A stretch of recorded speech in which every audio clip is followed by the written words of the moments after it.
Donc du coup, on a représenté le spectre d'amplitude en vert pour la MLI 5 angles. Donc le fondamental, il est à la fréquence de 50 Hz et son amplitude c'est 0,8, mais vers le haut, puisqu'il y a une valeur absolue. Et on a mis les 5 premières petites croix pour bien montrer que les 5 premiers harmoniques sont nuls. Et puis après, voilà. Ok. Alors ce qu'il nous reste à déterminer maintenant, c'est ce qu'on appelle le THD, le taux de distorsion. Voilà. Et le taux de distorsion, c'est un paramètre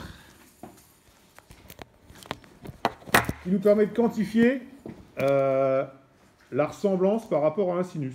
Sachant que nous, l'idéal, ce serait de faire un sinus. Alors, c'est la dernière question, c'est-à-dire la 5. Donc, je vais l'écrire là. Donc, nous, on cherche le TH, ça veut dire taux harmonique de distorsion. OK?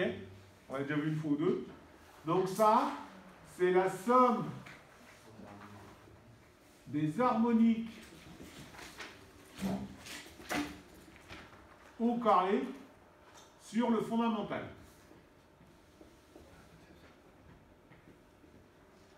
Ce qui veut dire que si on est en présence d'un sinus parfait comme sur EDF, c'est-à-dire ce que sort d'un alternateur, on a 0 harmonique, donc du coup le THD il vaut 0.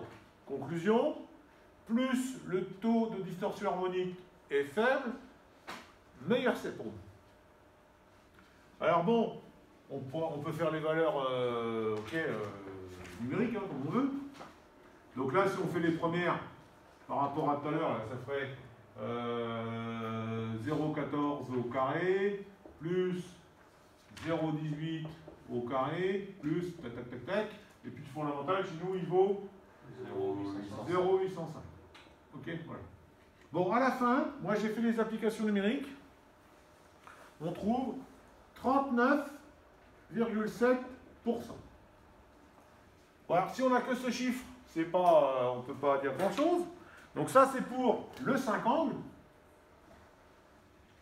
Pour le 3 angles, la fois précédente, on avait trouvé 40,6%. Et puis pour le 0 angle, c'est-à-dire le signal carré, quoi, on avait 46%.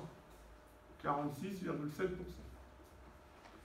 Donc on s'aperçoit bien que plus je découpe finement mon signal, plus le taux de distorsion est faible et plus mon signal il ressemble à un sinus.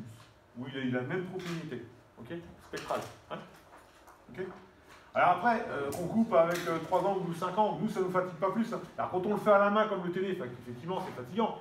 Mais dans la vraie vie, on fait ça avec des transistors, des thyristors, ça se fait tout seul, quoi, avec un microprocesseur. Hein. Ouais. Monsieur, moi j'ai 37,2%.